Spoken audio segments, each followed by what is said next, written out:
Bonjour chers téléspectateurs et bienvenue à la revue de presse.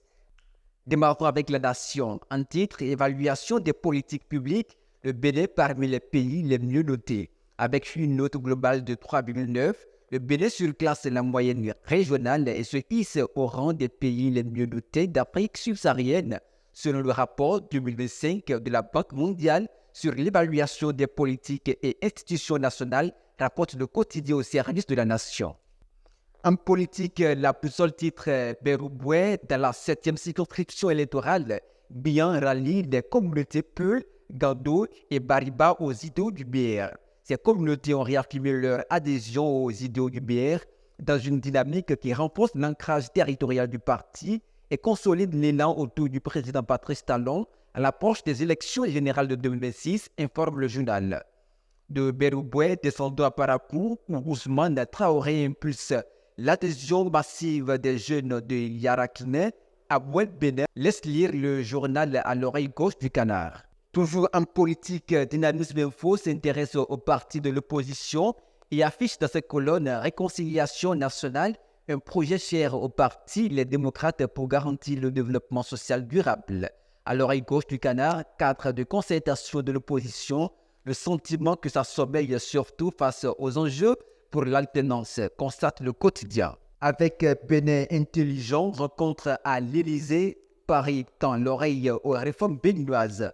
En marge de la 50e session de l'APF, le président de l'Assemblée nationale a pris part à une rencontre de haut niveau au Palais d'Élysée. Louis Vlavonou a porté la voix du Bénin, saluant les réformes en cours et plaidant pour une francophonie parlementaire renforcée, rapporte le journal. En justice, l'arrestation du journaliste Hugues Komlan-Sosupé qui retient l'attention de toutes les parutions. Le potentiel placard en manchette, arrestation, extradition et détention préventive de célèbres web activistes béninois, Hugues Sosupé, téléphone portable, audition, aveu, etc.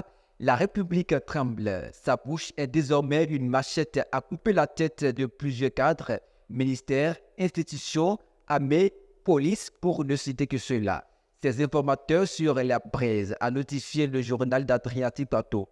Il a également rappelé que le signe du phare Fouillecou annonçait déjà dans son aphorisme qu'il y avait plusieurs arrestations à partir de mi-2025. La nouvelle, lui, titre Affaire Komlan Hugues Sosupé, une arrestation qui soulève plus de questions que de certitudes.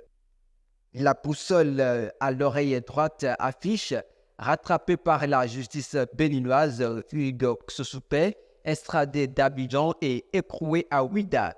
Bénin Intelligent informe que ses avocats dénoncent un abus de procédure. Quittons la justice pour la société. Journée mondiale de la population 2025 à Waké, le Bénin mise sur sa jeunesse pour bâtir un avenir de justice et d'espoir, titre l'Authentique. Quant à Le Matin, il titre 36e journée mondiale de la population, des actions fortes pour un développement humain durable. Des célébrations à Waké est donner aux jeunes des moyens de créer les familles qu'ils souhaitent dans un monde juste et plein d'espoir. Toujours en société, lutte contre le paludisme dans Abomey-Calavi, Hippolyte Arondemain fait parler son cœur. Il offre des moustiquaires aux habitants, informe le grand jury. Le décès de l'ancien président du Nigeria pour boucler cette revue de presse. L'Authentique laisse lire entre ces lignes. Décès de Buhari, Patrice Talon présente ses condoléances les plus attristées au Nigeria. Ainsi prend fin cette revue de presse que nous vous remercions d'avoir suivi et bien à vous.